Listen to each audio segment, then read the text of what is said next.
Council will go ahead and call the meeting to order. For the record, it is June 21st, 2022 at 4:32 p.m. We'll begin this afternoon City Council work session with roll call attendance. Thank you, Mr. Mayor. Councilwoman Strader. Here. Councilwoman Perot. Here. Councilman Borton. Here. Councilman Hoagland. Here. Mayor Simison. Here. Next item is adoption of the agenda. Mr. Mayor, Councilman Hoagland. don't have any changes to the agenda, so I move adoption of the agenda as published. Second. I have a motion and a second to adopt the agenda as published. Is there any discussion? If not, all in favor signify by saying aye. Aye. Aye. Aye. Opposed, nay. The ayes have it, and the agenda is adopted. Next up is the consent agenda. Mr. Mayor, Councilman Hoagland. I move approval of the consent agenda and for the mayor to sign and clerk to attest. Second. I have a motion and a second to approve the consent agenda. Is there any discussion? If not, all in favor signify by saying aye. Aye. Aye. Aye. Opposed, nay. The ayes have it, and the consent agenda is agreed to.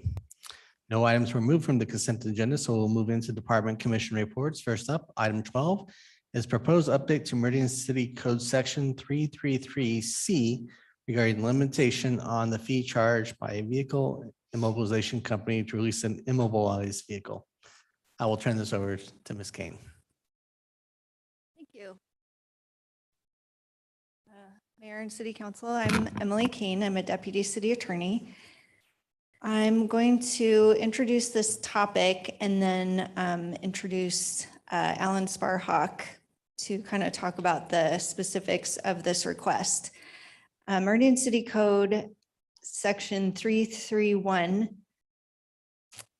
places a cap on the fees that can be charged by a company for removing a vehicle immobilization device, or also known as a boot on a car. The cap under city code is $100. Mr. Sparhawk has requested that this cap be raised to $150 on the grounds that his costs have increased since 2019 when the city adopted this code. As council and mayor are aware, costs are increasing state and nationwide in general due to increased labor costs and gasoline and rising inflation. So those are some generalities that would support an increase from $100. But Mr. Sparhawk is here to talk about his specific needs with regard to this request. Oh, and I guess I would say he is with Deep Six Security Services, which is licensed by the city, and they're the only company that is licensed to do this in Meridian right now.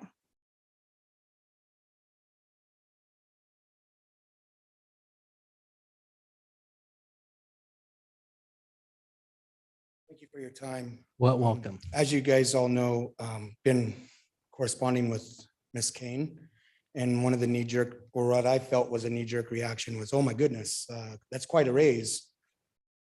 But one thing that I think deserves attention is my fees, and I have been in existence since 2016. $95 was doing just fine. And 2019, which I helped author the code that is in front of you, I never thought in a million years that we would be where we're at today with cost of anything. That's back when I was paying people $10 an hour for a part-time job. Now I'm forced to pay $15 an hour, or I have no employees whatsoever, and I let my client base down. That has nothing to do with the gas prices and the insurance costs that went up 40% just this year. So yeah, I understand your reaction of, oh man, that's a pretty significant increase. Like I said, my fees stayed the same for 6 years.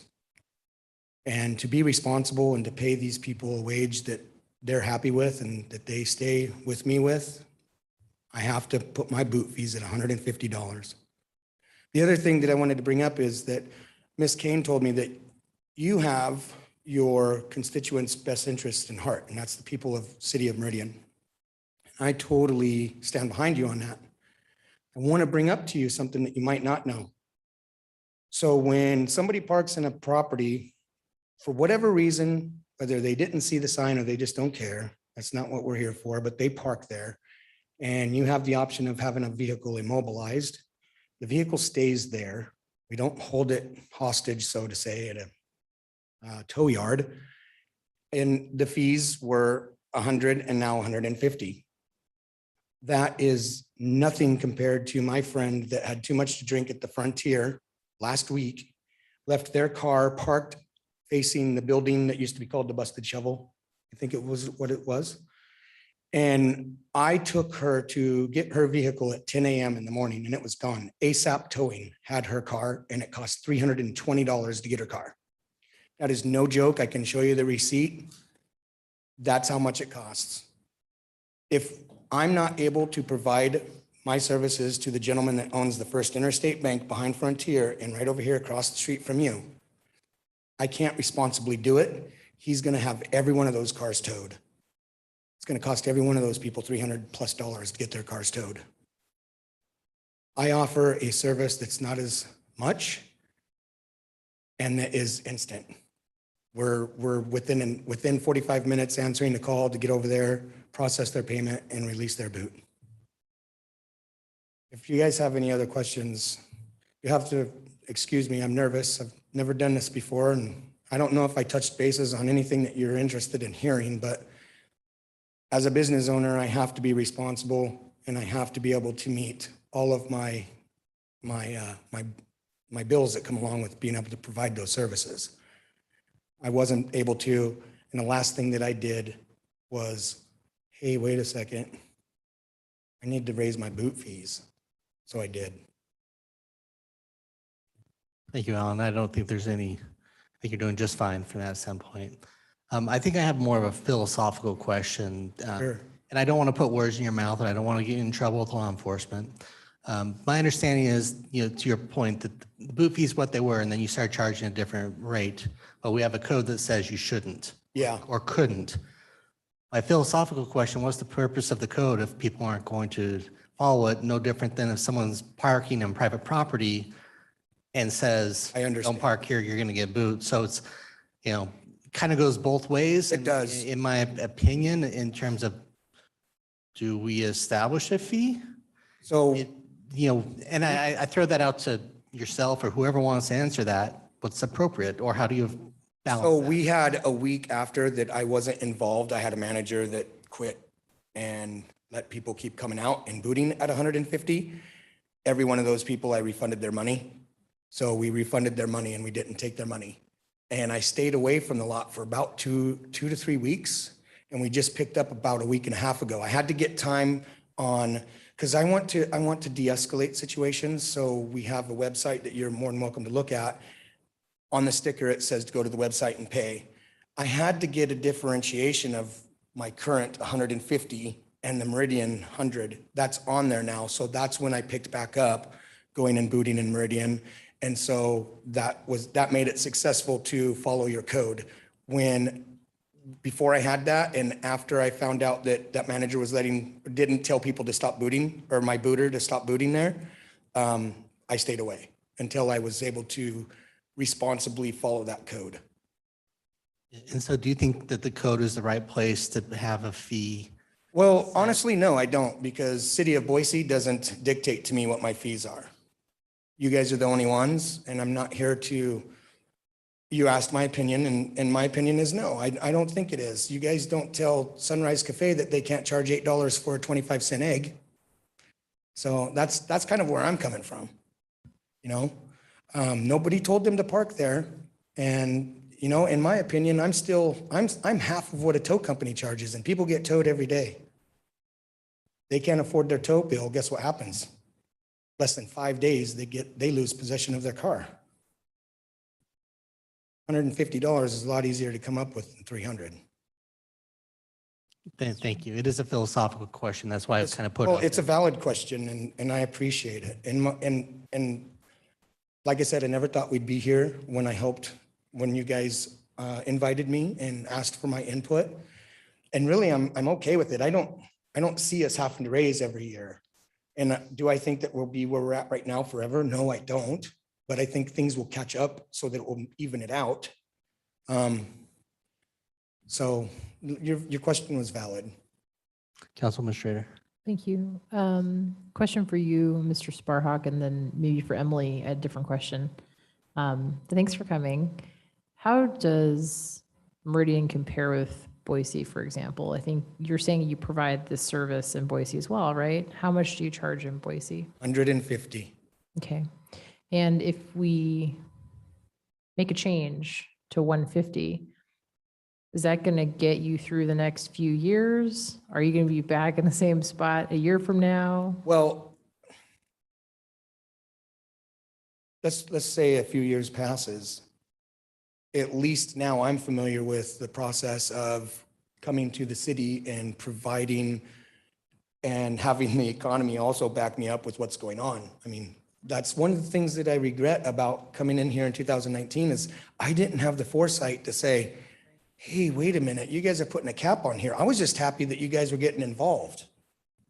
Sure. Yeah. So I guess, I'm kind of wondering, well, if you don't mind, I have a question for Emily.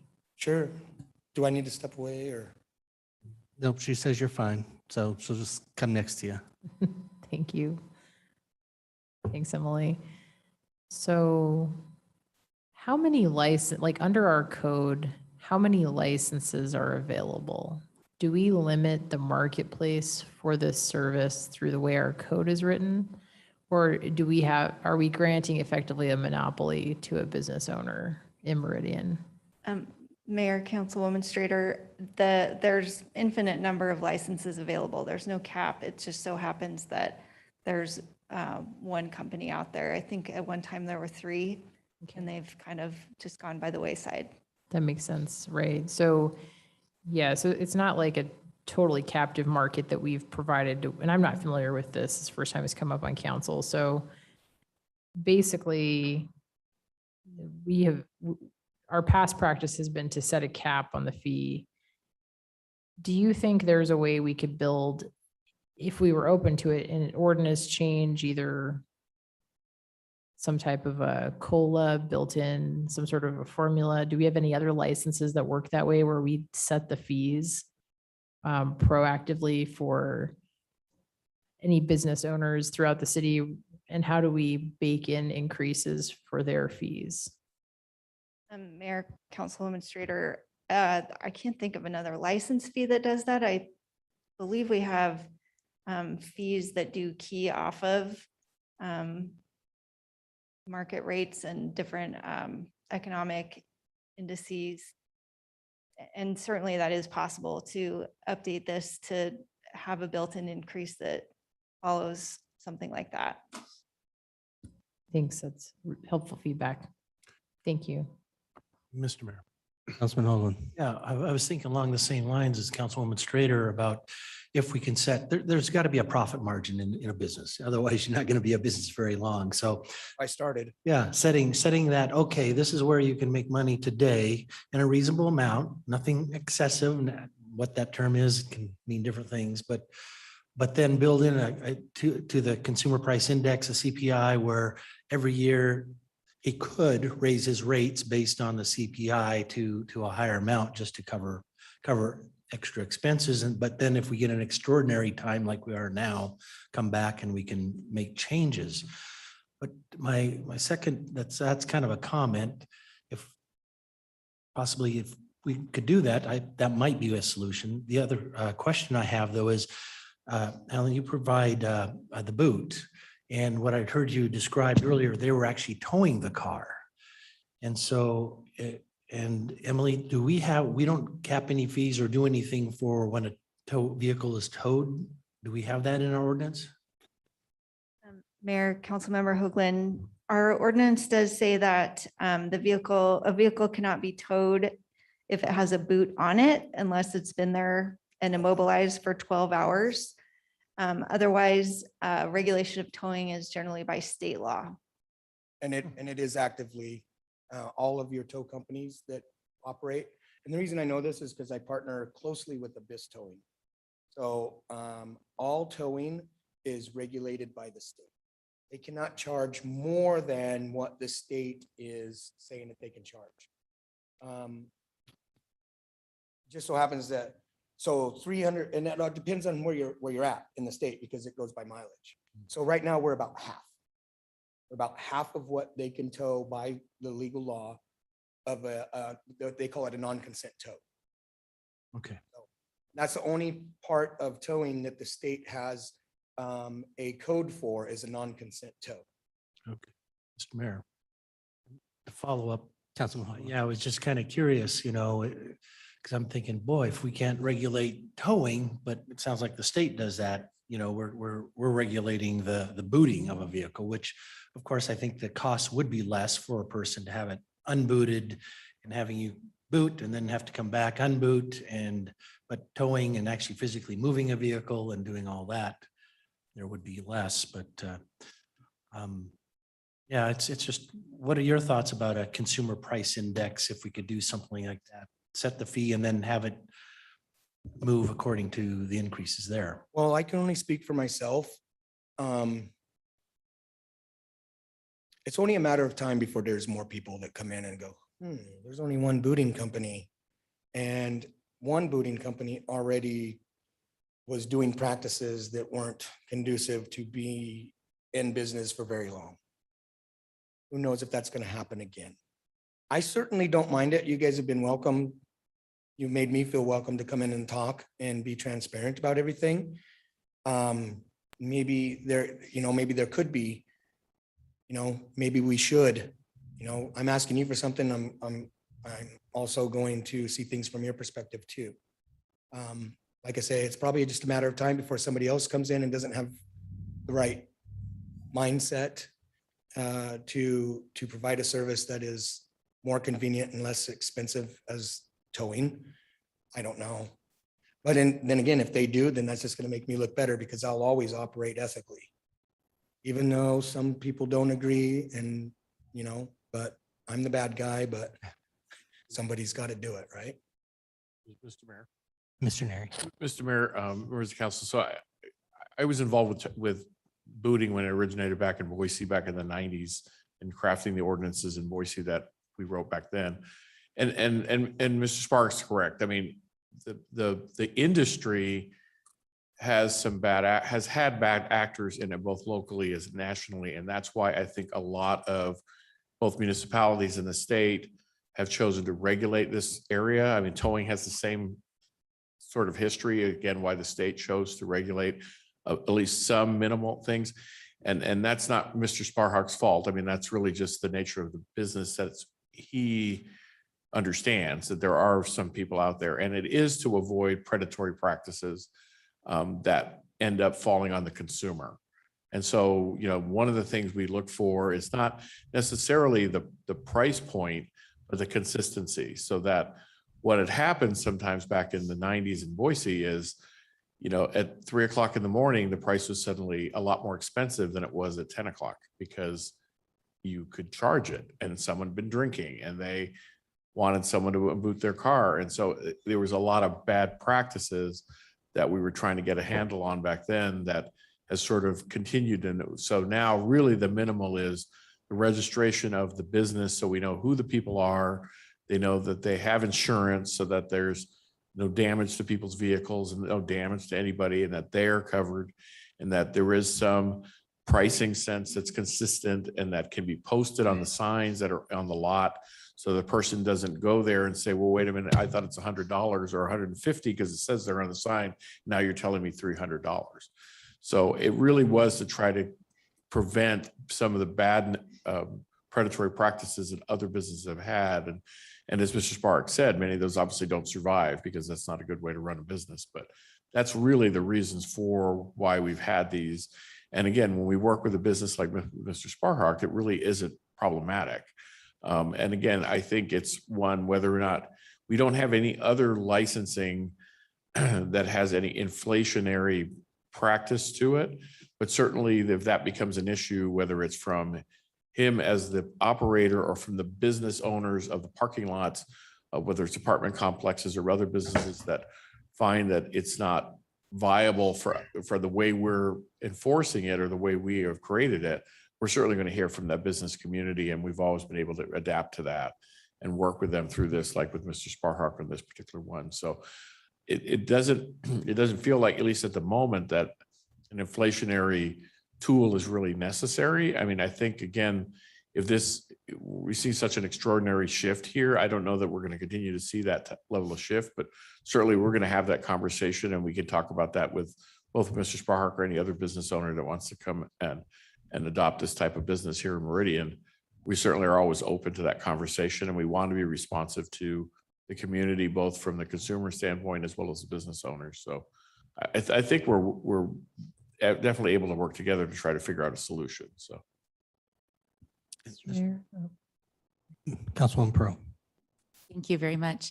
So I'm going to ask a question that's going to go a different direction and try to understand the history of our ordinance from 2019 and what was happening at that time to cause it to be in place in the first place. And then to try to understand then why the city of Boise is no longer regulating it. So if anybody could share with that information with me, that'd be great. So I've been involved since 2016, and since then Boise has not regulated the price. They have done exactly what Mr. Neri has said, and that is make sure that we have insurance to cover the vehicle that we're touching, make sure that we have workman's comp, make sure that we are a valid business, and to make sure that the people that are touching the cars are licensed. So that what happened was between 2016 and 2019, I started getting more and more properties as the other person that was established was going through his trials and tribulations, whatever. And I began getting more clients, and I started servicing them the way that you service a client. And that is, you provide the business. Your yes is your yes and your no is your no. So it became more up on the radar here in the city of Meridian. And you guys, your entity here, the council, just wanted to be proactive and saying, hey, let's regulate this at least. And so they invited me, and they invited the other gentleman that was running his business. And with everybody, we all authored the code. So, and like I said, at that time, heck, we had already gone three years with $95, and that was great, but it's just not so great anymore. Mr. Mayor, Councilwoman Pearl. thank you very much. I appreciate that. Thank you for your question. I also agree, or I should say have concerns about the city limiting what a private business can collect as long as it's within market range. So I don't know if I have to think about the suggestion to increase it allow for a small increase every year. I don't know if that would be effective in the long run or not, because in this particular unique case, costs have gone up exorbitantly in a very short amount of time. But it does also concern me, just as a matter of practice on the city's part, to raise a fee based on one company's request or concern. So it doesn't sound like the legal department has any issue with that request. Okay. Mr. Mayor, Councilman Borton. so I'm okay with the request. I think indexing it's bad policy for any fee. This one's no different. If we didn't want a business like this to survive, we probably wouldn't have allowed it in the first place, but we found a place for this service, and the business should be able to recoup enough revenues to remain productive.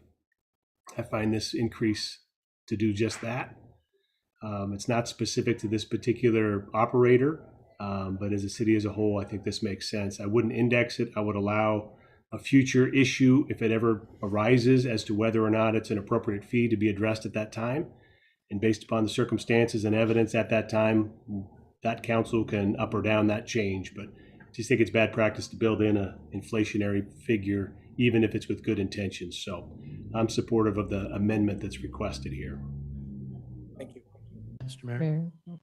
Let's go to Councilman Hoagland. One of the things that I heard Mr. Neri mention that hadn't occurred to me earlier was the fact that if you do to a CPI type thing, it sounds like there's signage out there where it says the fee shall be $150.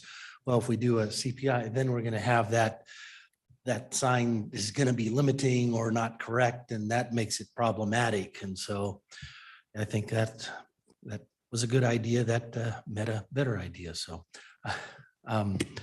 so just a thought on that, and I don't have a problem with increasing the fee either. You laid out your case, you gave percentages. We know what the market's doing. Our public works director's coming to us all the time wanting more money. I don't know what we're gonna do about that, but so we understand where the market's. I support the blue. So, yeah, it makes sense. It's been there for quite a while, and knowing what's going on in the marketplace is certainly something we could do. And the other thought is the fact that by completely unregulating this marketplace, we do allow bad actors to come in. They don't have insurance. They may say they'll charge $150, and then the scenario of 3 a.m. in the morning, and it's all of a sudden $300. And what recourse do we have? And we don't want to get into that. We want good people who are in business and do the right thing as you're doing, and providing service and have it work for everybody involved. Councilwoman Schrader. Yeah, I think I agree. It seems like the CPI idea, well, an interesting idea. I don't know if tinkering with that would make that much sense. It does appear that the price is regulated at a state level for towing. And I think that to me is the foundation of why this is similar, because it's inelastic demand. Like, customers don't call you and ask to be towed, right? Like, they're, getting towed and they're paying. And so I think the issue there with regulating the fee makes sense, so that people aren't getting taken advantage of. We have business owners that are operating their businesses the right way. So I think it makes sense, and hopefully 150, given that it is a huge increase, would get you through the next few years without having to come back to us, I think. So makes sense to me. Well, the question what you mentioned, and I don't know if we have anybody that knows this, but I understand why CPI may not be the best thing. But what about 50% of the state towing fee? I don't know how often they evaluate that, what they make that determination based Always in upon. litigation, it seems.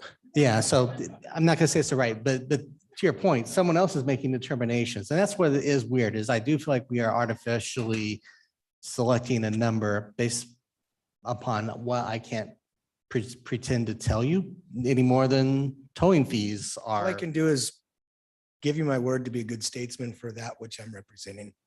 And I don't doubt that, but we've had interesting conversations in the past where we've asked people to show us your books, to show us what your real cost is.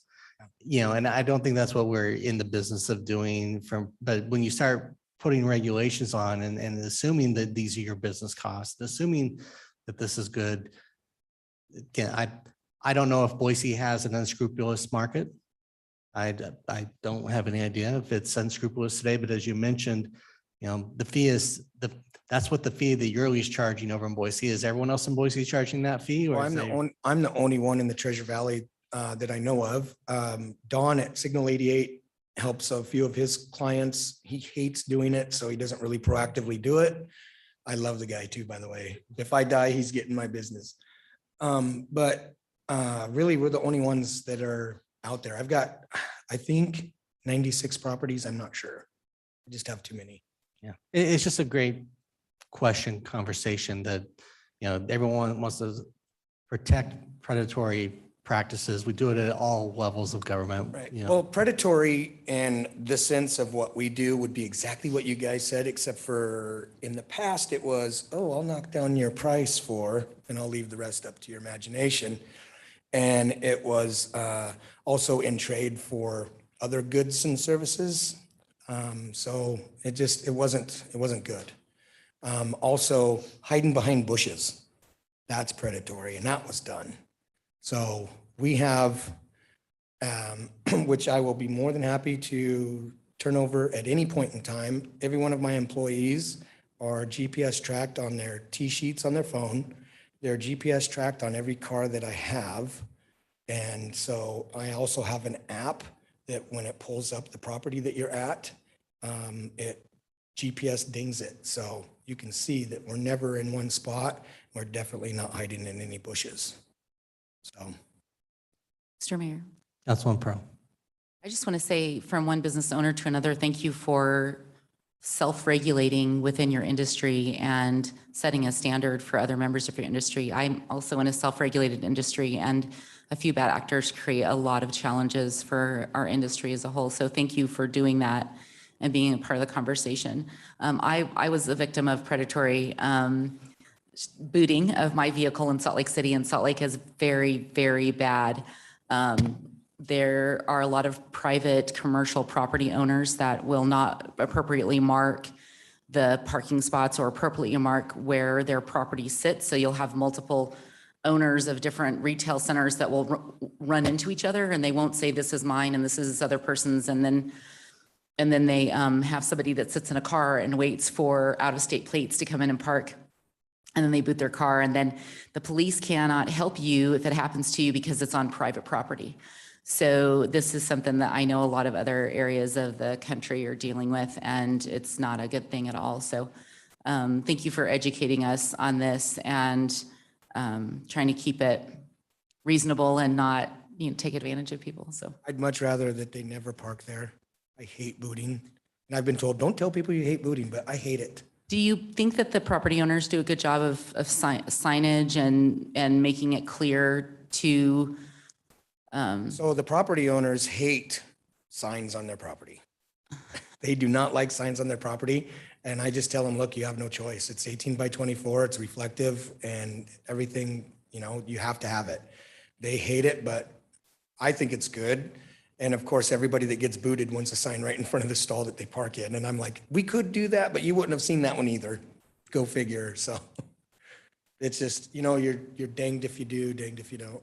So you just got to try and regulate what you can. And we make sure that our signs are there and that they're visible. I've even went and trimmed bushes away from our signs. And just even down here at Frontier, just to give you guys an idea of how I do operate. I went there was 13 cars in that parking lot. And it was right after I put the update on the website. And I got the booter there. And 3 or 4 people came to park while I was in that parking lot. I went up to them and I said, hey, don't park here. You're going to get booted just like all these other people. And I just want to let you know that if I would have been here when they came here too, I would have told them. So I am as fair as I can be. And so I do every chance that I can get. I'm not there to make my money on the boots. I like security better. So council, what's your direction?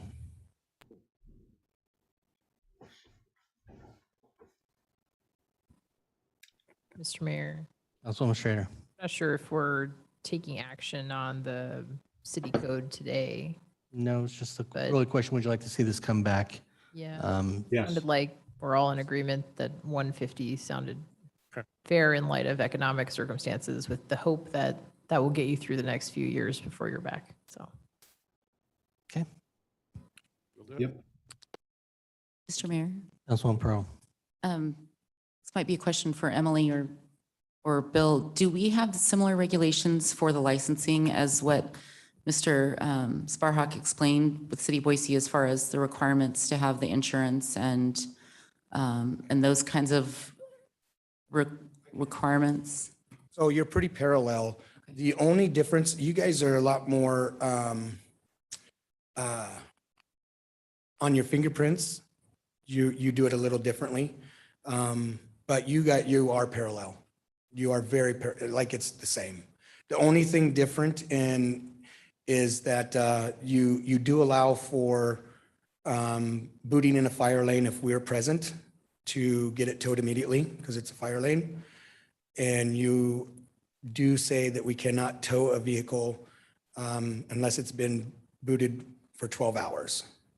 So 12 hours is the magic number of the time where people start coming out and they start destroying our boots. That's why I've come up with 12 hours. But yeah, you're very parallel with the City of Boise. The signage, everything. The only thing different, and I'll be fair to the process, is that you don't have a city code enforcer going to any of the properties in Meridian and signing off. But rest assured, they're where they're supposed to be at every entrance, and they are visible. Thank you very much. Thank you for your time. Thank you.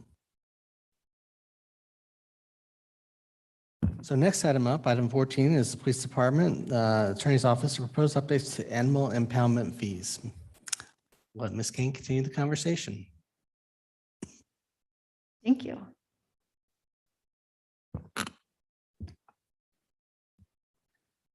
Mayor and city council members, this is a longstanding request from city council to work with the Idaho Humane Society to update our impound fees that they collect on our behalf when an animal is impounded in the city of Meridian. So a quick history of our impound fees over the years. In 1950, it was $1. They were actually comparable to where we are now for in the 70s and 80s. And then in 1997, our impound fees for some reason spiked way up. So a first impound was $23.50, second $36, all the way up to $96. Today it's $10 for a dog and $12.50 for a cat. And it's been like that since 2013 when we first contracted with the Humane Society to be our pound. Meridian is has the lowest impound fees of all the other jurisdictions in the valley. CUNA does have a $10 fee for a dog, so they're tied with us for the lowest, but they do also have graduated fees for the repeat offenders that come back. One thing we don't have is livestock fee, which Ada County does. Boise has a fee structure that keys off of licensing and whether the dog is altered or unaltered. Ours is a flat rate of $10 for a dog and again, $12.50 for a cat. So I've worked with the Humane Society to kind of determine what it takes to impound a dog, the amount of work and the amount of time, equipment, things like that. There really is no per dog rate because the factors that go into each impound are so different based on kind of the animal they're dealing with and the circumstances and where everybody is, the dog and the the animal officer. But this $50 fee does include some assumptions. I outlined these in the memo that's in your packet, but just as an example, we assumed 15 minutes of dispatch time. So spending the time on the phone with the calling party saying there's a stray dog or there's a dog in my backyard or on my block, 30 minutes for the officer to travel from wherever they are to that location, 45 minutes to capture the dog, talk to witnesses, and then kind of write that report, take up notes. 30 minutes back to the facility, the shelter, 15 minutes to unload and kennel the dog, and then 15 minutes to do the paperwork that is necessary to process the dog into the shelter. So altogether, with those assumptions, the Humane Society incurs a cost of about $50 for to impound a dog. It's a little bit more to impound a vicious dog or a bite case. It takes longer to deal with the dog and to assess the circumstances and talk to the witnesses. For cats, what I've learned is that people generally bring in cats. The Humane Society doesn't usually go out and pick up cats, and that's not covered by our contract with them. So it's something they kind of do as a courtesy for public safety or where a cat is in trouble or hurt. But they told me that 87% of the cats that come in are captured by other people, by members of the public and dropped off. So that fee is significantly lower. It's really just administrative and dealing with it. And then the occasional going to pick up the cat. Again, we don't have a livestock fee, but I would recommend that we do that. It takes 2 officers. They need the trailer which means it takes longer and more gasoline. They need more equipment to capture the animal. And then with two people going back and unloading the livestock and kind of dealing with it, it takes a lot longer to deal with it. So that fee is significantly higher, that proposed fee. These are the proposed impound fees. I would recommend that City Council authorize us to raise these rates, or raise these fees rather. Again, historically, our revenues over the past 6 fiscal years have been in the from 2,000 to 3,000 range. In fiscal year 21, they were $2,900. If we were to apply the proposed fees to an average of the number of dogs that were impounded and redeemed over the last 3 years, it would come to about $13,750. Same kind of formula with cats. It would be higher than usual, $675. Livestock would be $300, but they really only captured 2, I think cows, and Meridian, might have been horses actually. But overall, if the numbers stay about where they are and we adopt the new fees, the projected revenue from fees in fiscal year 23 would be $14,725. So that is a significant increase. It's the fees again are at a rate that, or at a number where people, we are thinking, would still go and get their animal and redeem it. Of course, if we charged a true cost, this fee might be so high that people would not go and redeem their animals. When that happens, this fee is not collected. This fee is only collected when the Humane Society impounds a dog or cat and it is redeemed. So it would meet council's request that we capture more of what it actually costs and more of what the city is paying for these services. The next steps would be that City Council would adopt the proposed impound fees or fees that council thinks are appropriate. I would update and clarify the Humane Society agreement to state that the city receives 100% of our impound fees. We are collecting 100% of our impound fees now. So we just need to clarify that in the agreement. But we would empower the Humane Society to set and keep 100% of its fees. So boarding, vaccinations, veterinary care, the things that it that IHS covers and that its 501c3 branch supplements. So that would be kind of their, whatever they expend, they keep, and our fees would come directly back to us. I think that is it. Thank you, Emily. Council questions? Mayor. Councilwoman Strader. Not questions, just a comment. Thank you for doing this. It's been something we've been focused on, and I don't know what happened there over history with the fees. It's hard to understand why they would have gone down so much, but this makes sense to me, right? Like the taxpayers of all of Meridian and City of Meridian is paying the Humane Society a huge amount of money for a contract every year. And as we heard directly from the Humane Society, there are repeat offenders where the same dogs are getting loose, coming back over and over again because they don't care, because the fee is so small. So I really hope that this will change people's behavior. I appreciated all of the methodology and thought that went into the cost behind each fee, and I thought it made a lot of sense. So thanks for following up on this, and I think it's good work. Thanks. Mr. Mayor. Councilwoman Pro. I agree. I hope that it changes behavior for the better, and I'm not opposed at all to the increase. But because the increases as a percentage are somewhat significant, I'm going to kind of like channel Councilman Kavner here and ask if we feel it's necessary to have a public hearing to get public input on it. Mayor, Councilwoman Pro, yes. So as with any fee adoption, there is a public hearing process built in. So it's noticed twice in the newspaper. I'm not sure if anyone sees that, but we can do some outreach to broaden that scope. And then there's a public hearing that's required to make an increase in the fee. you can have more than one, but you do have to have at least one. Did I miss that in the next steps? Was it there and I didn't see it? Nope, it's Okay. just implied under adopt fees.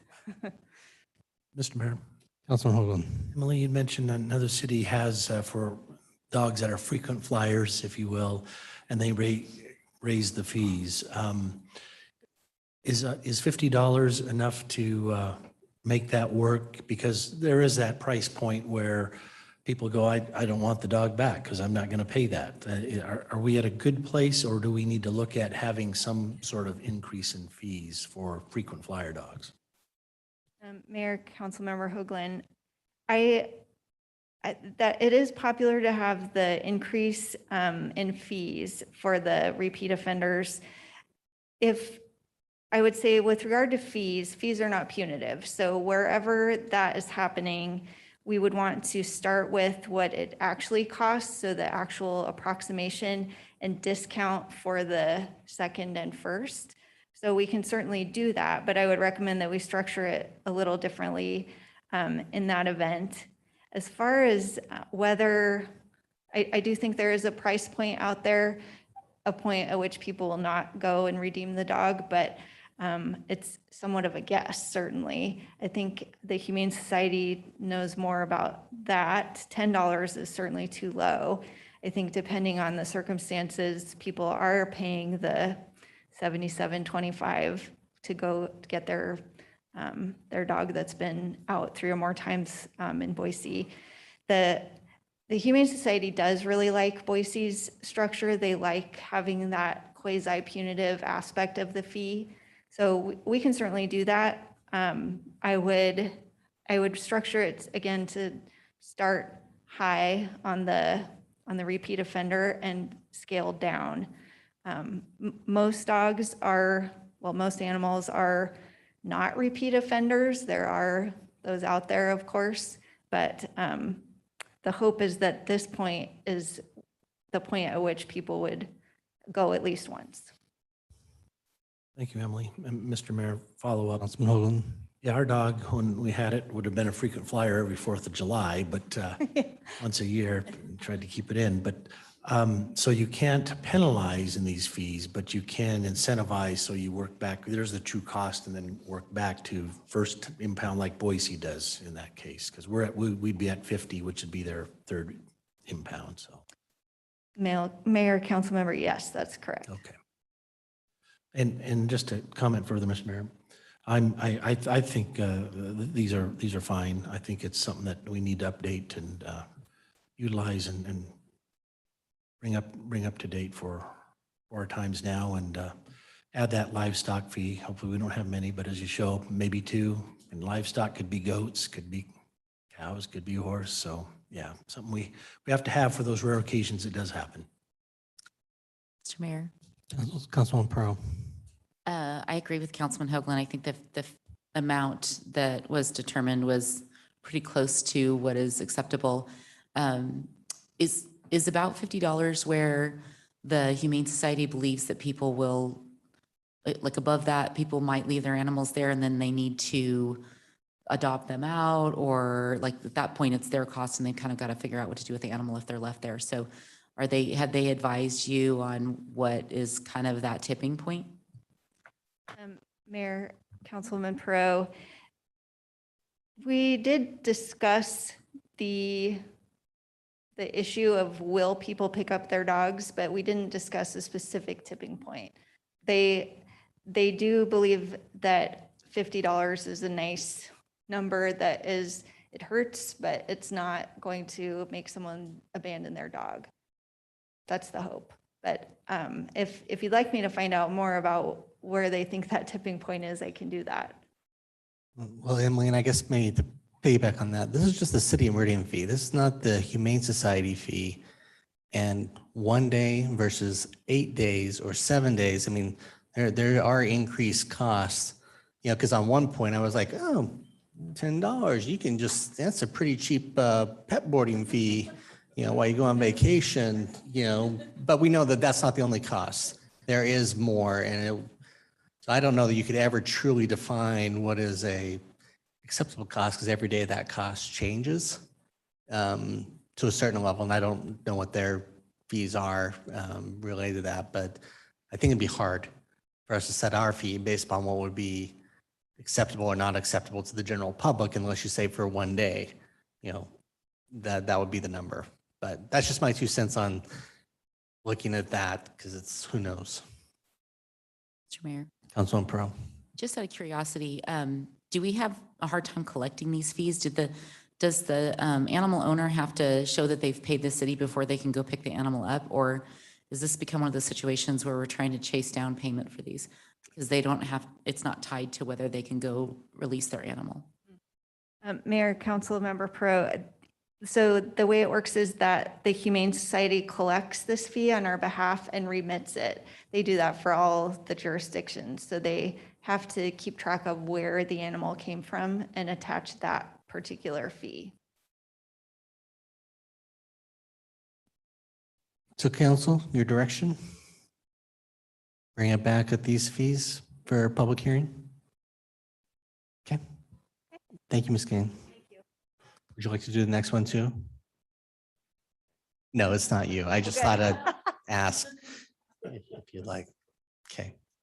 Then with that, we'll move on to item 14 with the Parks and Recreation Department, Eagle Road Roundabout Landscaping Discussion. Turn this over to Mr. Barton.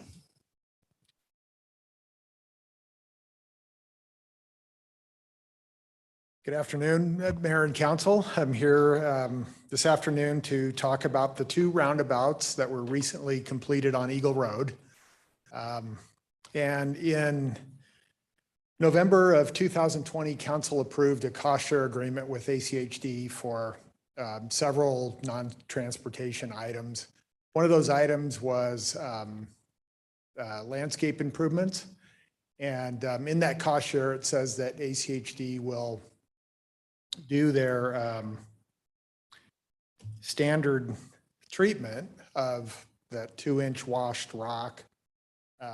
If we don't say we're going to landscape it per the cost share, they're going to go ahead and put in that washed rock as a standard treatment.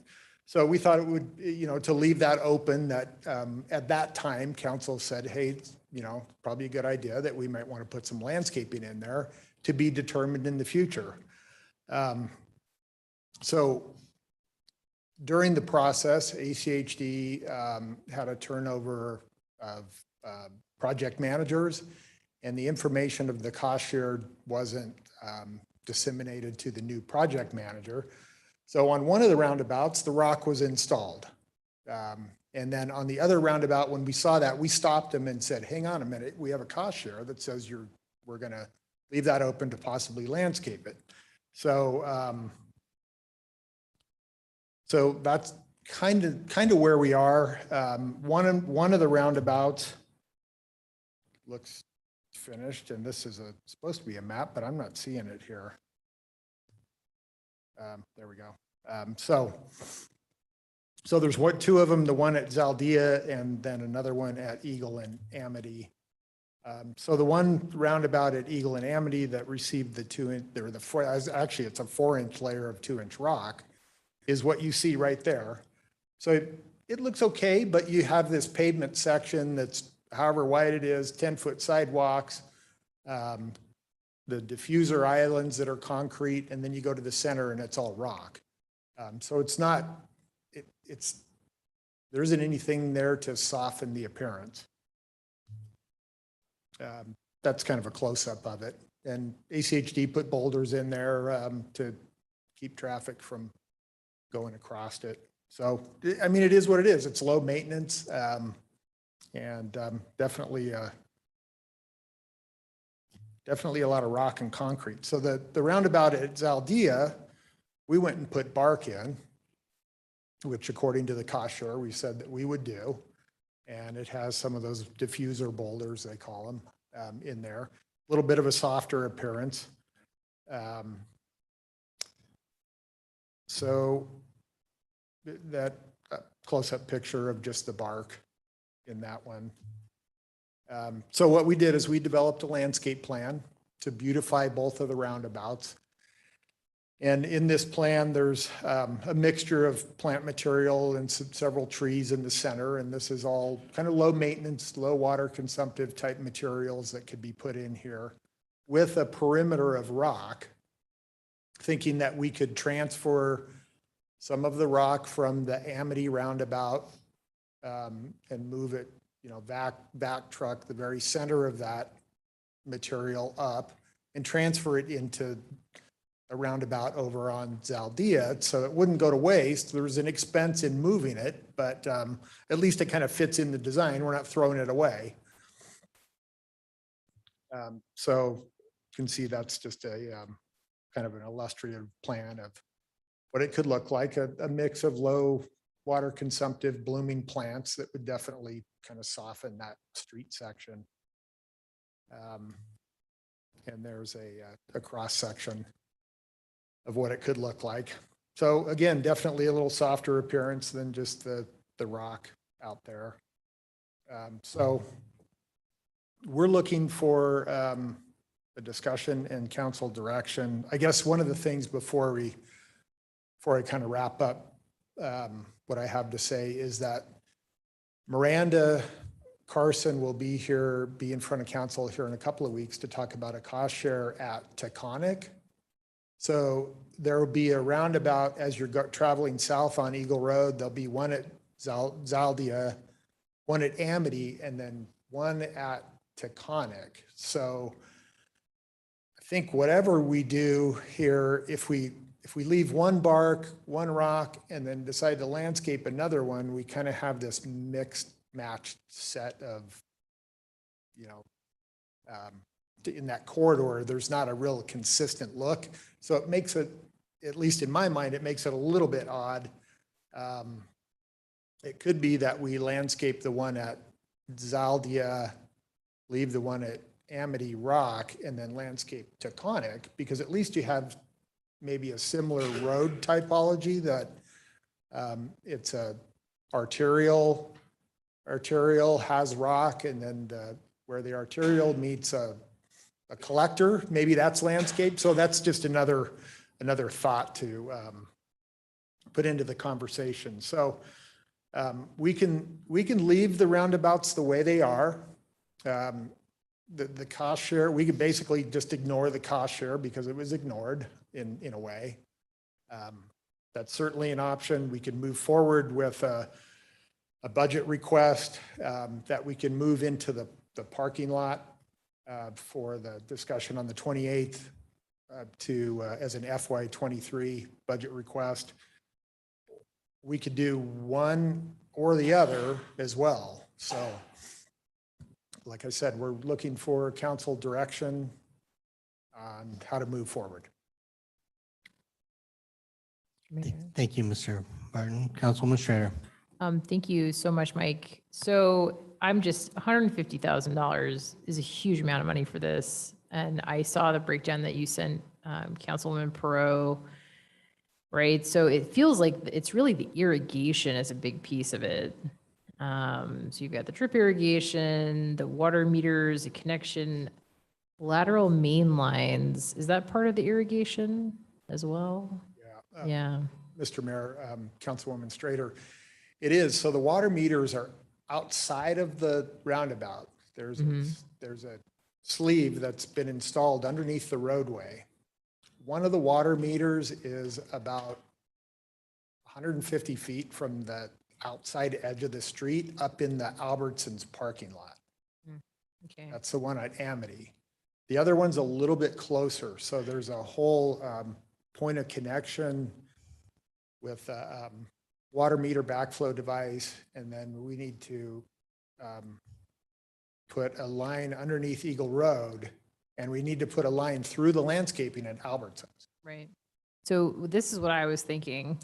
And I apologize because it's not one of the options, but I really think maybe we could take a step back and get creative, and even we could reach out maybe to a couple of folks that are experts, but what is a native pollinator or a native plant that would survive based on the natural precipitation of these roundabouts? Like, so through Googling, found a few, maybe sagebrush, maybe arrowleaf balsam root. It's in the sunflower family. It's beautiful. It's a beautiful wildflower. It looks just like a sunflower. I see it growing on the side of the highway, which tells me that it could possibly grow inside of these roundabouts. But I was just thinking, can we find a native plant that helps the bees that could live in the middle of these roundabouts where we don't have to install any kind of irrigation, and just test it out and see if that would work? And if it would, I mean, that would cut down on, it looks like just a huge amount of the cost. So just some, just some creative brainstorming there. But I think the issue is ACHG is super loving these roundabouts, and despite not everyone loving them, but we're just going to get more and more roundabouts, and every single roundabout is going to cost us like $75K. I think we need to really think about, is there a more, appropriate type of plant life that could live in the middle of these roundabouts? So maybe just a comment to that. And I like that thought. I think it's good. And if there's, native, there aren't many native plants that grow in this valley, and there's sagebrush. So, and it doesn't, there isn't it grows in our environment, but I don't know if it'll do very well in a roundabout environment where it's that soil that's been placed in there is compacted. I don't know what type I mean, there's those factors. And the other thing to consider is that if we want to kind of test drive something like that, it's a pretty high profile, high visibility area. And I like the thought that, maybe experiment with some of that stuff, with plant it in the fall, anticipate moisture during the winter so it can get through that first season or so and survive. But maybe just a thought, do we want to do that here where people see it a lot? Maybe we do, but. Mr. Mayor, Councilman Schrader. I was even thinking that city council should do this as like a volunteering service project, some team building or something. I don't know. I don't, there's no harm in trying if it's just a matter of, basically like find a native plant that's beautiful, that's also kind of a weed. I don't think there's any harm in experimenting with that and see if it'll grow. But I do think you need to leverage a couple experts and speak with somebody, maybe at ISU or some program locally. I'm sure we could connect you with some people that could advise us about something that would grow. I just think it's better to try to find a solution that's more low cost in light of the fact that it's not just one, it's not just two. Now there are 3 of them. Probably there are 20 of them coming. And this is just a huge amount of money. I want it to be beautiful, but cost effective. Yeah, I think that there's going to be at least 2 more in the short term coming over on Locust Grove. But 1, 2, maybe even 3 in that area. So yes, it's a high cost. It's also a high maintenance cost ongoing. I'm going to withhold my comments because staff knows where I am on this topic, and I'll let you guys dialogue. Mr. Mayor. Councilman Hoagland. Yeah, one of the things I am concerned about is maintenance cost, ongoing cost. I mean, it is expensive to landscape, but there is that ongoing maintenance. I know since I work in Nampa and there's 2 roundabouts near where I work and go, and they went with architectural structures and historical structures. So one to my south is Guffey Bridge.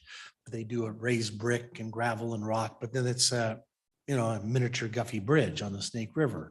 And another one, they have horses and different things. So significant upfront costs, probably more than 75,000. I don't know. That's a Napa Highway District item, but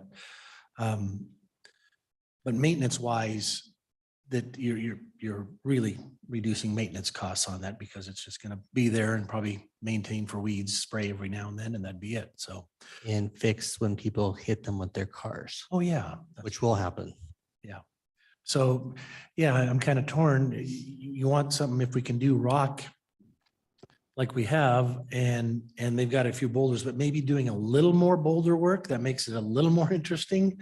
But again, a low maintenance type of thing, you know, I think Councilwoman Strader's point about low maintenance native vegetation, if that could work, yeah, let's take a look at that. But something that requires less maintenance, less water. We are high desert, so that's always a concern. So one of the place we can be more efficient at, so. Mr. Mayor. Councilwoman Pearl. I agree with my fellow council members. I do have concerns about maintenance costs and just, yeah, I don't want to take this on as a project for our parks to maintain when we get 10 plus of these. I mean, it could get excessive. So I love what Napa has done with their roundabouts. They're really neat. And I'm not opposed to an increase in the upfront cost if it means that we're not maintaining, you know, watering, cutting, all those things.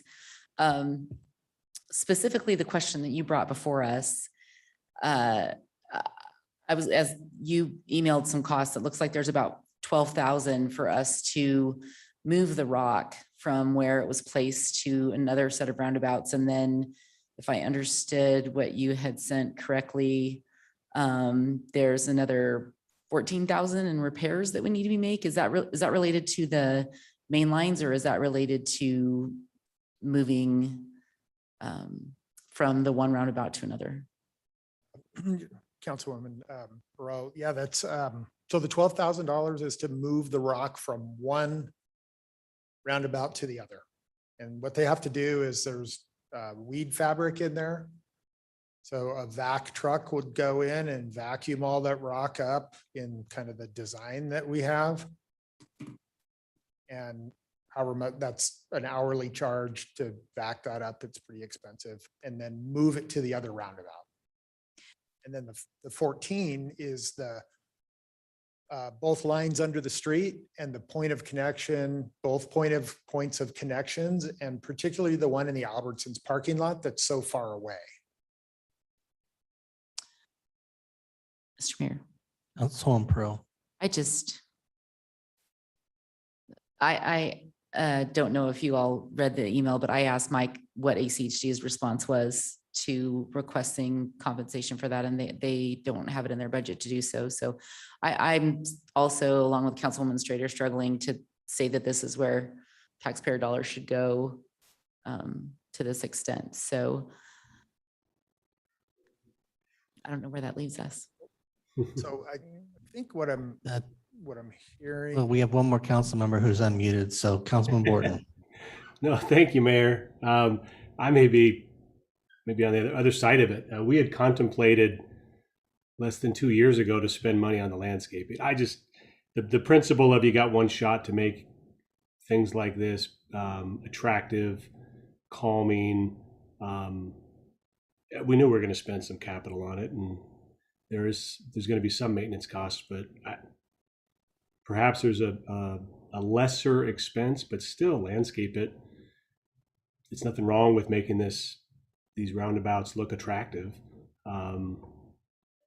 We got one chance to do it, so I'm not opposed to continuing down the path from November of 2020 that contemplated the city's desire to spend funds to beautify these large roundabouts. Mayor.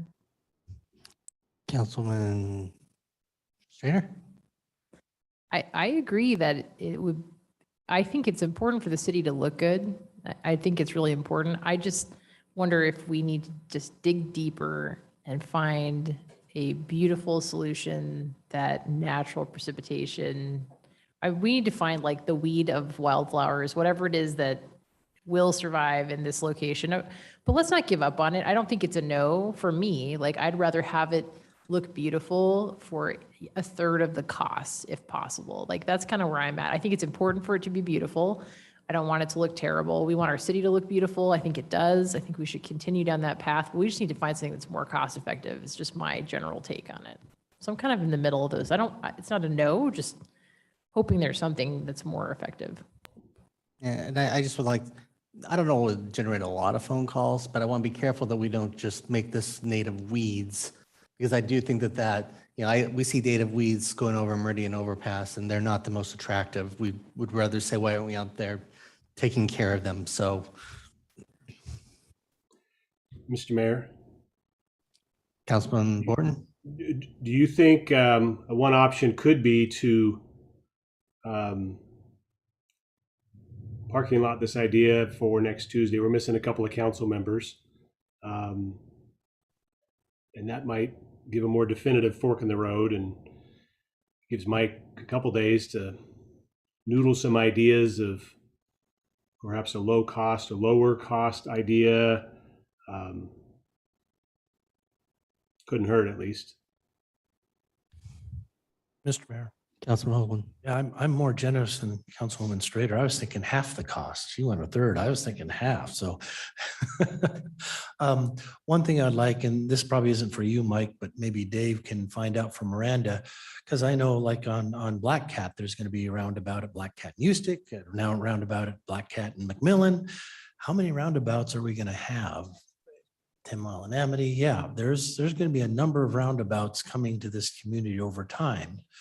And that's fine. And I do want them, if we have a cohesive look, it's just that cost factor. What's that going to look like for us as time goes on? So it's one of those things that we want them to look nice, but yeah, I'm good with half the cost. And that's the challenge, is that ACHT is putting these throughout our community, then turning to us to make them look nice and maintain them. I guess I've got some fundamental issues with that concept of, because there's a lot of other needs in the city that we could invest these dollars into one time or ongoing related to these. As someone who lives right near these two roundabouts, I've not seen the community advocating for a more impressive looking roundabout in either one of these locations. Now, I'm not going to say they would or wouldn't long-term, but that's, and as a homeowner in my HOA where we do have a roundabout right there in the middle as people go through, and I see the amount of vehicles that have hit that and the damage done and the costs that have been reinvested towards fixing these. So the nicer these go, the more expensive they become to maintain. And I don't know, Mr. Neri, do we get 100% or do we have a deductible that will be our cost? No matter what, whether it's replacing landscape, whether it's rocks that are, because one of these does have a rock wall in it. If right currently it's both of them do. So if someone hits these rock walls, who's fixing that rock wall right now? Is that us?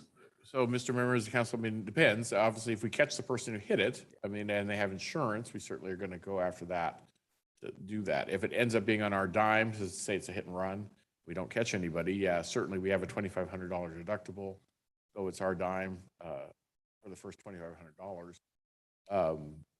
You're right, no matter what we do, it's probably going to be more than $2,500 if it's more than just rocks that are in there. So, there definitely can be a cost that can get really significant. Again, they don't get hit very often, but like you stated, when they do, it can be very significant. We replaced those the island down here on Main Street that had two big giant pots and a pole taken out in the center of it, and it was well over $20,000. So it was very expensive, but again, they had insurance, so we were able to collect back on. Mr. Mayor, Councilwoman Pearl. probably should know this, but is that section there in South Eagle still considered Highway 55, or does it stop at the interstate? It's Overland Road is where it becomes state. So it doesn't make a difference as far as our planning goes, the type of road? Because I was thinking along the lines of what you had said even before you had mentioned it, that, okay, Zaldia and Taconic are next to beautiful neighborhoods that are beautifully landscaped. And do we landscape those because it keeps with the landscaping along the berms? And because it is a different use, it's neighborhood use with the collector versus Eagle and Amity, which is two arterials. Do we kind of look at those elements of it as we're talking about future design for roundabouts? So all in all, I'm not really in favor of changing the one that's already is how it is, especially the mayor lives in that area and he's not hearing anything from anybody about there being concerns about it. But maybe as we're considering this now and in the future, the location, it just becomes a location specific thing. I want the consistency, I do, but And that's definitely one way to do it, is the treatment matches the road typology. Like if you have a arterial, meet an arterial, it's, or maybe it's rock because you're, just going through, but maybe where it meets a neighborhood, it's landscape. I mean, that's just another consideration, I guess. Yeah, I mean, the one at Eagle and Abbey, that area is just wide open, nothing, it's blank. It's a blank canvas of who knows what that corner is actually gonna look like and what may or may not make sense. The other one is smaller, closer to the neighborhood, and I think that because it's got the bark on it, it does blend a little bit more than the other one, which really stands out because this is the only thing down there in that corner. So when you got a Idaho Power station on one corner and you're gonna have a parking lot on the other, and the other we don't know. So it's, yeah, I don't know, and it's big. It's just a huge thing. The one thing I don't know, and maybe is, when we did Meridian Road interchange, we took very careful in making sure we had areas where people could pull out and do the maintenance. I don't know how people do, I look at Pine 43's roundabout. I don't know how someone is safely, in theory, performing maintenance on that, and same one in these two locations. I mean, these are designed to have people drive over them, especially large semis, fire trucks when necessary. So I just don't know. Mr. Mayor and Council, there is a pullout, so there's a wall there, and you can actually park on that. So that's what that cutout is for, is more for the auto Yeah. maintenance. Yep, you can safely park designed. there and get out. Okay. Yep. That helps me understand that. It's like, I just thought it was a good maintenance or a good architectural feature. Yeah, no, it actually has function. Mr. Mayor, Councilwoman Schrader. just one other thought. You can adopt a highway. Maybe maybe businesses in Meridian want to adopt a roundabout. That's another idea. But I think if you wouldn't mind following up on the possibilities of the more native, the really hardy plants that could make it, if there are any, that'd be awesome. Well, Yeah, Mr. Mayor. Councilman Hoagland. Yeah, I think we could start out right tonight for sponsorships. And John's Auto Care, for example, could be sponsor of a roundabout, and they take, pay the city big bucks and take care of that. I think that would be fantastic. maybe the Community Planning Association might want to get involved. I think there's an administrative issue to all that too. So, yeah. So bring this back to the parking lot on the 28th is, I think, what I'm, just to summarize, and come back with a short list of plants that could be planted, and the conversation, maybe leave Amity the way it is and plant some of these plants at Zaldia. And if they don't work, come back and say, hey, they didn't work. Now we got to landscape it. I'm trying to. Mike, maybe you get a cost on just some bigger rocks. I mean, that's what we did at the Meridian Road interchange on those areas. What if we just put some bigger boulders, especially in the one at Zaldia, where you don't have to go into any of the water aspects, and at least find out for myself. I don't know how much a boulder costs to place. It's 2,000 a boulder. And you put in 5 boulders, 6 boulders. Mr. Mayor, That's Pro. xeriscaping, there's a lot of really cool stuff that's done with xeriscaping, cactuses, rocks, working with rocks and cactus, things like that. But I do like the idea of, I guess I just assumed that Parks had already kind of started down a road of making sure that we were going to be consistent from here on out. So I didn't know if that the planning of these was specific to these, or if this was intended to be replicated. Well, a little bit of both. Yeah, it's something that can be replicated from one to the other. Sure. And I guess the other question, I mean, the private development is doing these as well. Do you want to meet their standards? Because if otherwise that's just a great policy question, because otherwise, we're gonna be mismatched, we're gonna be the same, doesn't matter who did it. I don't know the answer, but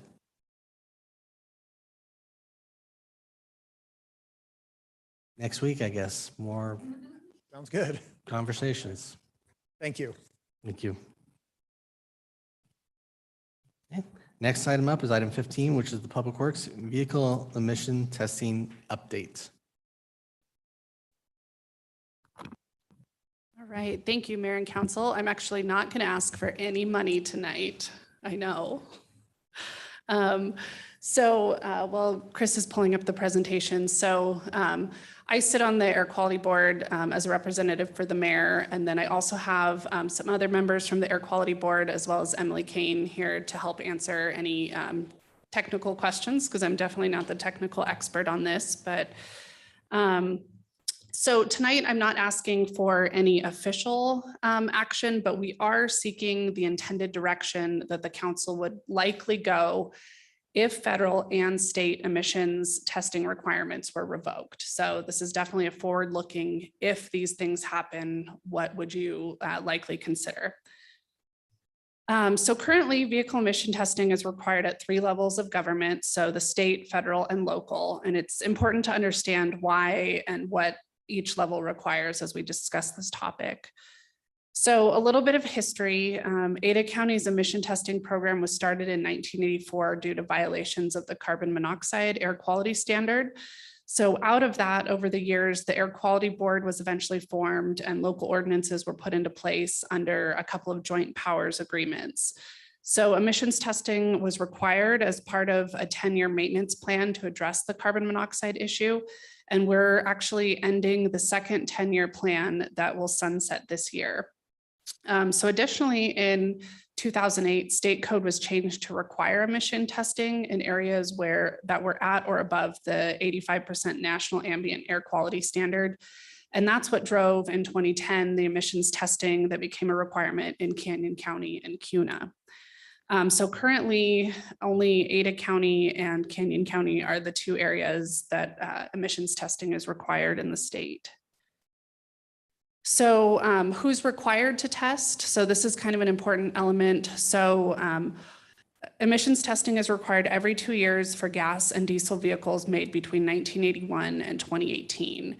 So you'll see newer cars, classic cars, electric, hybrid vehicles are exempt among several other types of vehicles. So what has changed? Well, the first was Senate Bill 1264, which was passed and signed into law last year, that struck vehicle emissions testing in the state effective July 1st, 2023. So this will eliminate emissions testing in Canyon County on July 1st, 2023. However, it does not eliminate the testing requirement in Ada County because we have that extra federal requirement in place.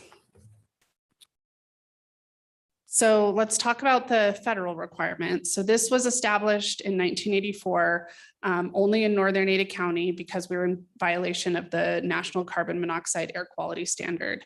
It's important to note that the last measurement that was in violation of this standard was measured in 1991.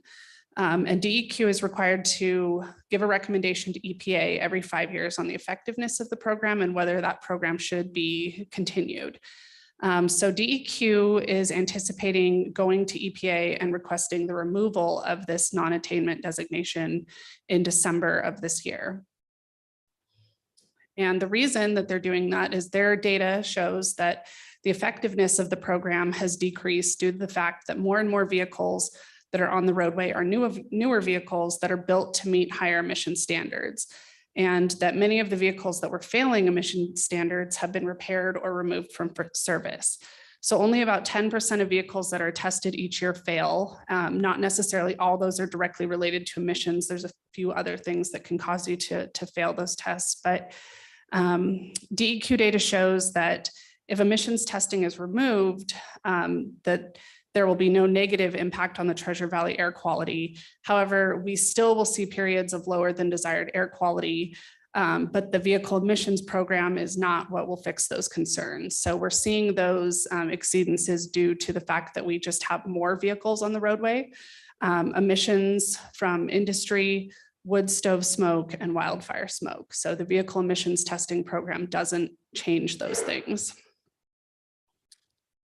So you may be curious about the impact on vehicle emissions testers. So currently there's 39 of these testers in Ada County. 10 of those are in Meridian, and only 4 of those stations solely do emissions testing. So ending the program obviously would have an impact on those 4 businesses. And all of the testers have been notified of the pending changes. So at a high level, this is what the process would look like. So if DEQ moves forward with their recommendation and EPA agrees with their data and conclusions, then only local ordinances would remain in place that would require emission testing. So there's kind of 2 paths. If all local ordinances were repealed, then emission testing requirement would end in Ada County and Ada County cities.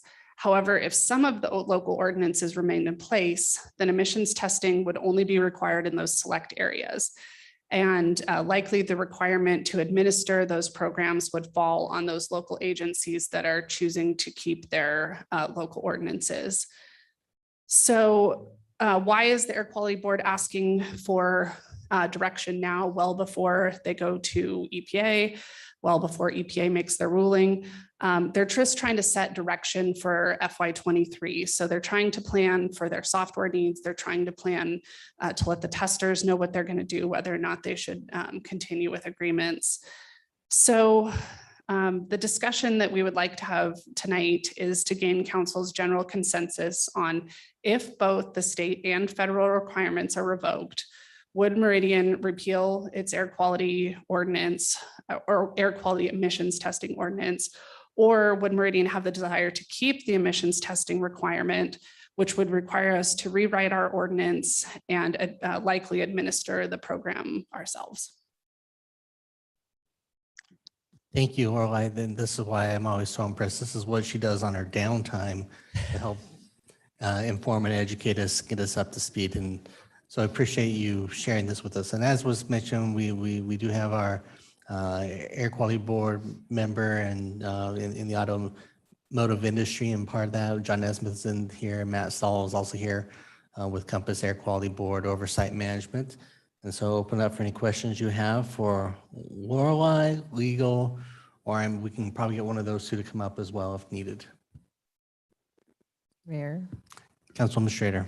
So my biggest concern would be, it seems fine now, right? But we have emissions testing in place and there's a whole infrastructure and ecosystem of people that do the testing, et cetera.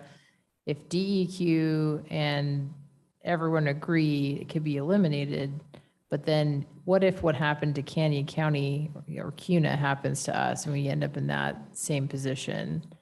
I guess I'm just more worried about like opening and closing programs quickly without knowing that that's a long-term viable option. I mean, is there any background in how Canyon County ended up? And I don't know if Matt is the right person or who, but how Canyon County ended up with a separate program and what drove that and how that could impact us. Thank you, Matt.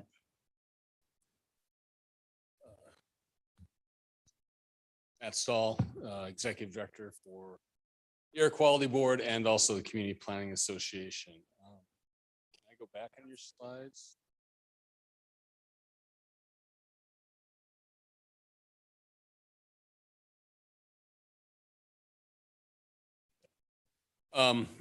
So historically,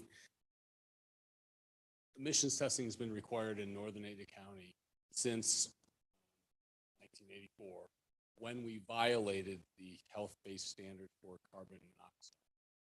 Canyon County and CUNA have never violated the health-based standards or and been declared as non-attainment.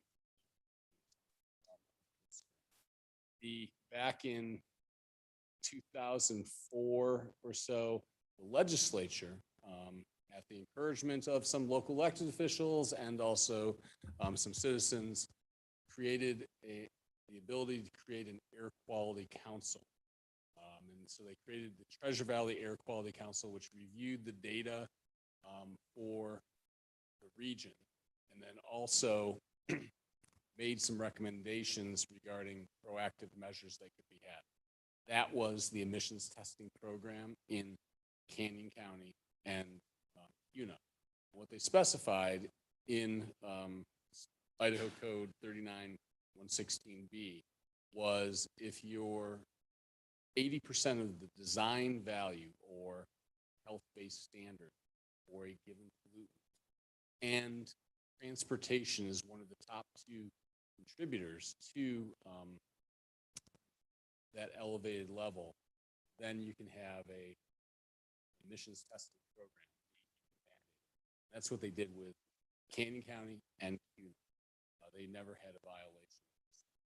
So back to your original question, as far as are there any assurances that we won't have to go back to emissions testing? Simple answer is no. Because we do have ozone is a pollutant of concern, and fine particulate matter. However, the drivers of those tend to be industry, also wildfires, and transportation is a component. If we go non-attainment for any of those pollutants and regulators, EPA and DEQ decide that emissions testing would be a viable control strategy to help bring it under control, it likely would not be the same program. We've in looking at a variety of scenarios about what could be done with the equipment that the station owners own.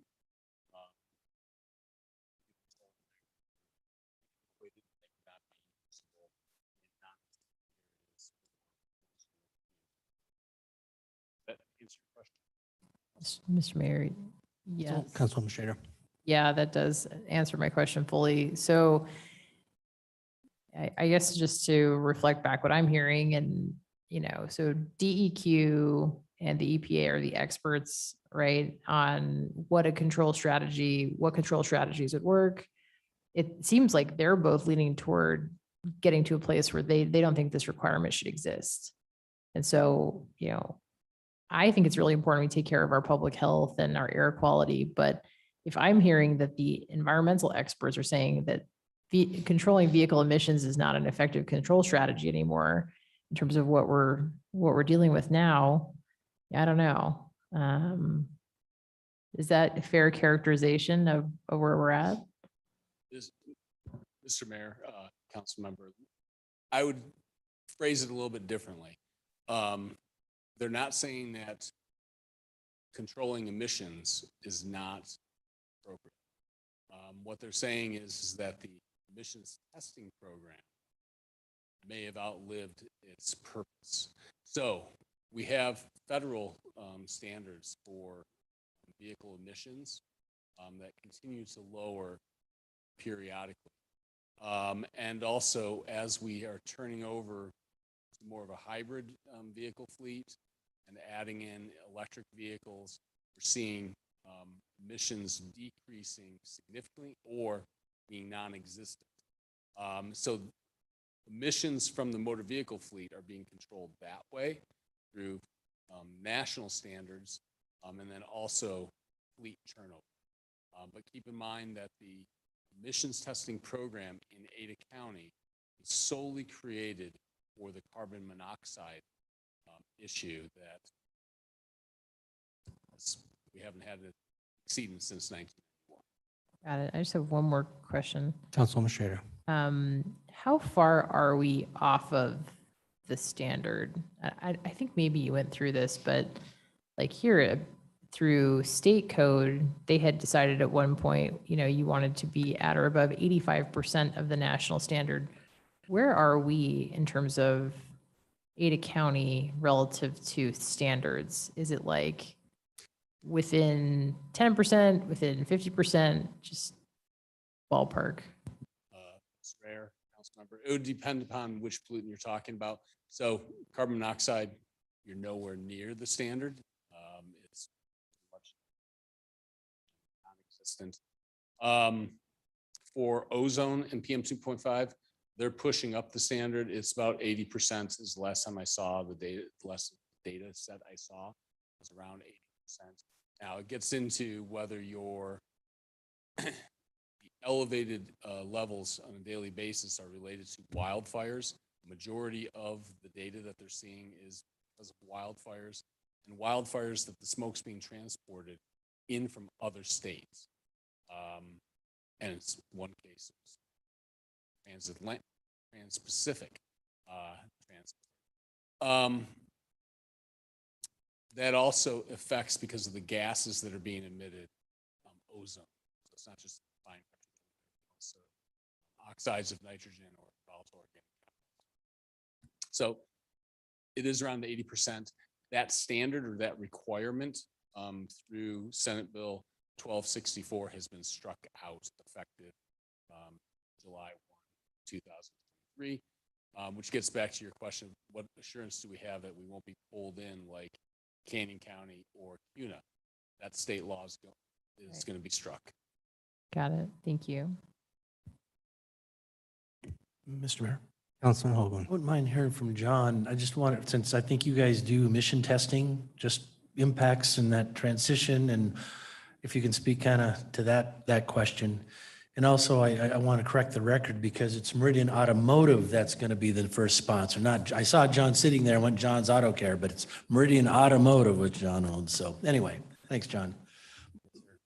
My question just is, you conduct emission testing, and I know there's some just sole providers. You're a full service automotive center, but what type of revenue does that look like for people who do this? Is it a big impact? Other than, I can understand the guy who sits up on a street corner and that's it, but can you give me some thoughts on that? Sure. Certainly it's going to affect the red bands or, those facilities will all close. I'm kind of in the middle ground where it's not going to affect our business, hugely negative. It's probably 5-10% depending on the time of year. Probably more like 5%. The thing I see is the mentality of folks. You have a certain amount of people that are like, no problem, I need a pass. And that's what I think that potentially that 10% number that I heard that don't pass. Those folks come in. I know I see all the notices come in, the delinquent notices, and that's why I was an advocate of having to pass emissions before you register a car, because I think there's some other things at like other states. You go buy a car from California, they don't pass emissions, they sell it here. I don't know what that makes.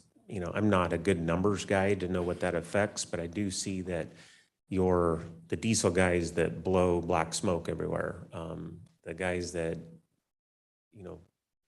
I don't know how much that's going to encourage that behavior or if it even matters, in the big picture, because there's enough new cars that are clean enough. Will it really affect us? I know I enjoy sitting in traffic when there's cars that aren't blowing blue smoke and that do run properly, because you still breathe it in our traffic's getting worse. So I think that's, certainly going to have an industry that's going to go away. I see the negative behavior increasing. So I think it's going to be not 10%. I think it's going to double.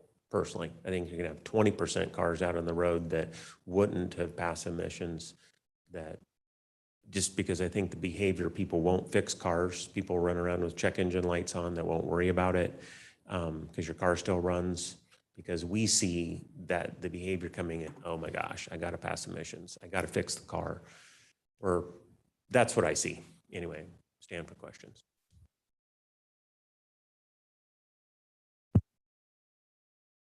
Mr. Mayor, Councilman Hoagland. I appreciate that perspective, John. Yeah, it's interesting, human behavior is rather, interesting. It's always fascinating, what people will do and what motivates them. I'm a believer in the science in this, that if a lot has changed in 30 years in our car technology. I mean, you would know of anybody how that has changed. And are we to that point where there are going to be less vehicles that emit as much pollutants as in the past? The standards, as you pointed out, federally have changed, and it looks like they're going to change again. We'll see. So to me, it's a science question. And if we aren't violating the standards, why do we need to have an ordinance that requires inspections? Especially if we are moving in the direction of cleaner transportation options. So just one of those things that I'm mulling over right now. Appreciate the insight you all have given. No worries. I network with a group that is nationwide, and it's interesting to talk from, guys from New Hampshire that they still have state inspections. So they still have people bring in cars that make sure they're safe and they don't have broken windshields and other things that are also important, that are the safety of our families and stuff running around that people aren't driving. So, I don't know how far you take it. I'm a believer in science as well. And if the numbers are getting down so small enough that the few polluters are out there that it's not overall affecting our air.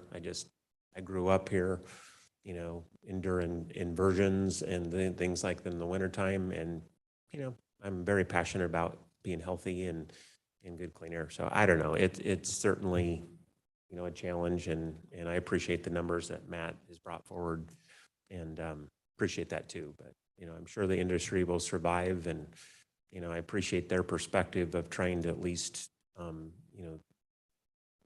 taking care of the equipment and that stuff too as well in the industry that may disappear. So John, anecdotally, scientifically, if you even have any idea,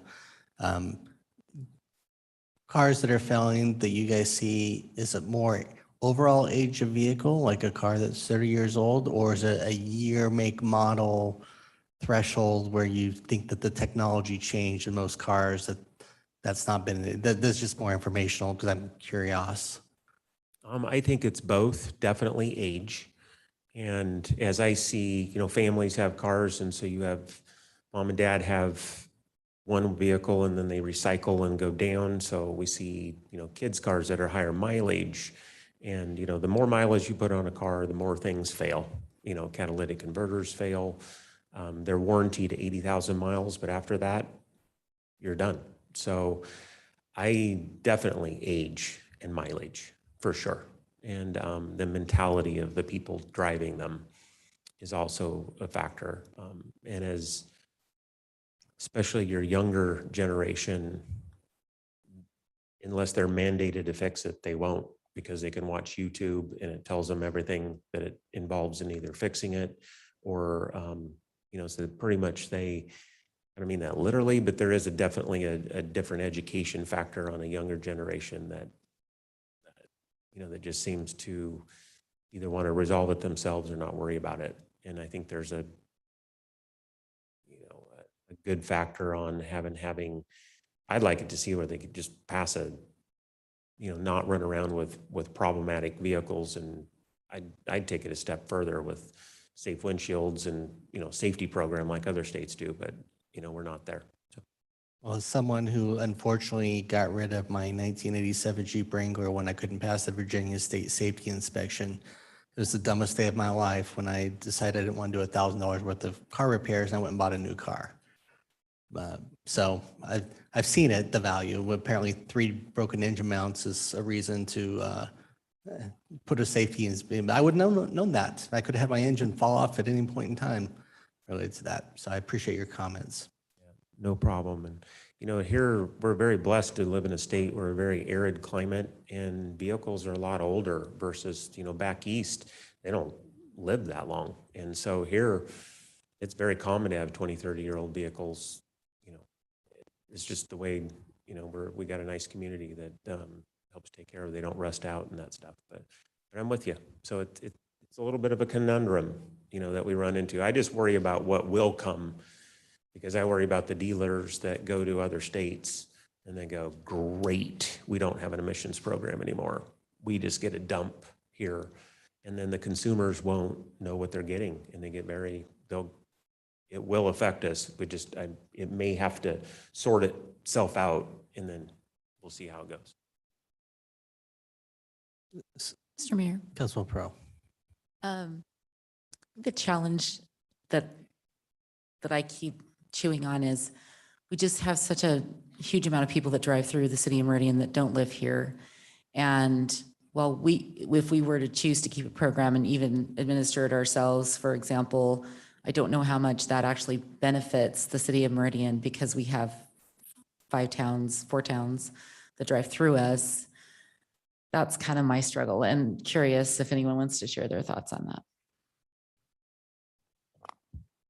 Councilwoman Farrow, I think that's a good point. And I would continue to point back to DEQ's data, right? Because if the state, if DEQ and EPA both have to agree that this emissions program is not benefiting the region, I think, if we as a city want to focus on emissions reductions, it's other things besides the vehicle emissions testing. It's, it's things like you guys do, encouraging public transportation, getting more cars off the roadway. Potentially one of the things on DEQ's website was encouraging residents to convert wood burning stoves to another form of heat. But I think, this top chart, it's a little bit hard to see, but this is straight from DEQ's website and shows basically their analysis of with and without the emissions testing program in place. And you'll see that even with the emissions testing in place, it really does take very little of the emissions out of the picture. So I think you're spot on that if 1 or 2 of the local agencies keep the program, it's going to be an even smaller impact than what's shown on the graph there. Just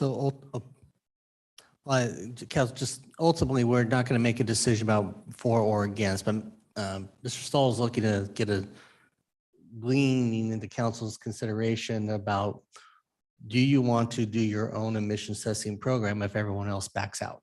That's the basic question that we're going to get around to somewhat, because I don't think that what many of the other cities are going to maintain a program in Ada County, maybe one, but I won't even go that far. Okay, I'm getting a shake, but you're not going to make a decision until you have all the information. I would never expect anything less than you, but for their budgeting purposes, they're looking for some general viewpoint on council. So if we have 3 or 4, since we have 4 of you, if we have 3 or 4 that have a general direction, you can take that for what it's worth, knowing that until a decision is brought in front of you for an up or down vote, nothing is guaranteed one way or the other.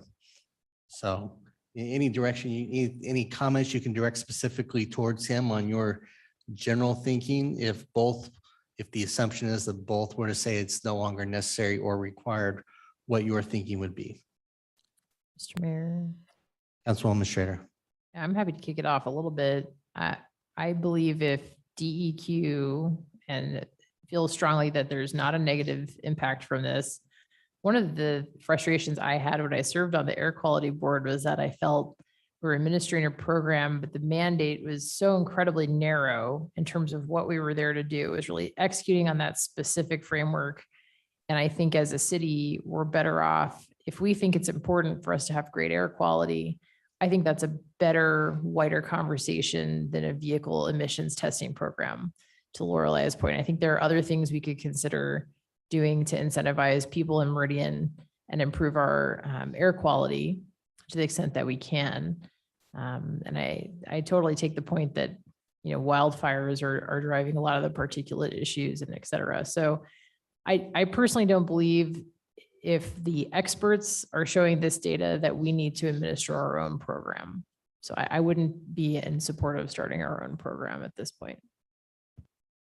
Mr. Mayor.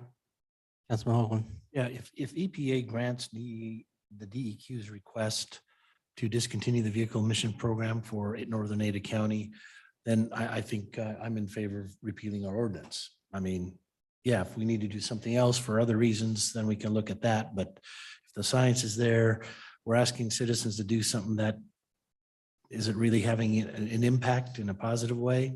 Yeah, it's negligible. So there's no need to do that. So, but again, I would only do that if EPA grants DEQ's request. Councilman Borton, I agree. Councilman Pearl. Mr. Mayor, thank you. I agree that I am not in favor of the city administering its own program, committing dollars and staff to that. I hope that there will still be some locations that will allow people to do it voluntarily. Those that, I'm all about people being responsible drivers and responsible with their vehicles. So I hope that there'll still be an opportunity if people want to do it voluntarily, that they can have their vehicles checked in that way. I don't doubt that having that one requirement every couple of years makes people more aware and more conscientious of the condition that their vehicle is in, and that alone creates a benefit. But I don't believe the city should bear the cost of running its own program in that regard. Okay. Does that give you enough feedback and guidance at this point? Okay. Well, then we'll look forward to seeing what comes later this year and if there'll be anything officially brought back for the council for consideration. All right. Thank you very much. Thank you for being here, John, Matt, Laurel, Kyle.